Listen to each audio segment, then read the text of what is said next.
ఇటీవల కాశ్మీర్ లోయలోని పహల్గాంలో పాకిస్తాన్ ఉగ్రవాదులు పర్యాటకులైన హిందువులపై ఉగ్రవాదులైన పాకిస్తాన్ ముష్కరులు మతం పేరున హిందువులపై చేసిన హత్యాకాండకు భారత సైన్యం ధీటైన జవాబు చెప్పింది. దేశ ప్రధాని మోడీ నాయకత్వంలో జరిపిన ఆపరేషన్ సింధూర్ ద్వారా పాకిస్తాన్లోని ఉగ్రవాద స్థావరాలను మన సైనికులు నాశనం చేసి విజయంతో తిరిగి వచ్చిన సందర్భంగా బీజేపీ విశ్రాంత ఉద్యోగ ఉపాధ్యాయ జిల్లా సెల్ ఆధ్వర్యంలో తెలంగాణ చౌక్లోని ప్రధాని మోడీ చిత్రపటానికి క్షీరాభిషేకం చేశారు.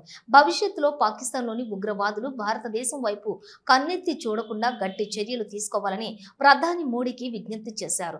ఈ కార్యక్రమంలోని బీజేపీ విశ్రాంత ఉద్యోగ ఉపాధ్యాయ రాష్ట్ర కో చైర్మన్ నరహరి లక్ష్మారెడ్డి, జిల్లా సెల్ నాయకులు గంట్ల నరసింహారెడ్డి, కొండం వెంకటరెడ్డి, బొంగోని పరశురాం, కూడా Karra Prabhakar Reddy, ex servicemen Kadari Maheshwar Reddy, Patel Satyanarayana Reddy, Velumula Ravinder Reddy, Appidi Madhavareddy, Goli Satyanarayana Reddy, హనుమాన్లు వి భూపతి రెడ్డి, అన్నాడి మనోహర్ రెడ్డి, సంధి మోహన్ రెడ్డి, గూడా తిరుపతి రెడ్డి, పింగిలి ప్రతాపరెడ్డి, పెండెల బాలయ్య, ఎడమ సత్యనారాయణ రెడ్డి, రాఘవరెడ్డి తదితరులు పాల్గొన్నారు.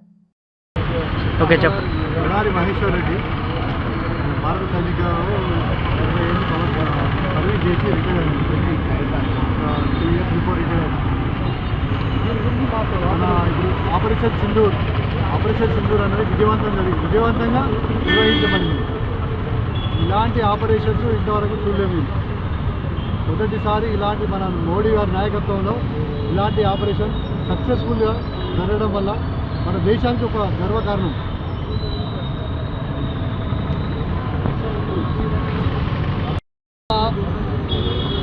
పాకిస్తాన్ ఉగ్రవాదులు అందమైన కాశ్మీర్లో మన పర్యాటకులు పర్యటించిన సందర్భంలో వారు పిరికి పందులు భారతదేశ సైనికుల వేషధారణతో మన పర్యాటకుల పైన, ముఖ్యంగా వారిని ఇది ఏ మతం అని చెప్పి హిందూ మతం అని చెప్పగానే నిర్దాక్షిణ్యంగా కాల్చి చెప్పడం జరిగింది.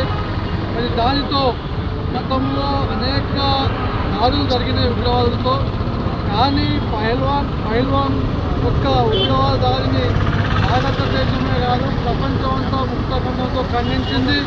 దీనికి సరి అయిన ధీటైన జవాబు ఇస్తాం, ఖబర్దార్ పాకిస్తాన్ అని చెప్పి మన దేశ ప్రధాని మోడీ గారు హెచ్చరించడం జరిగింది.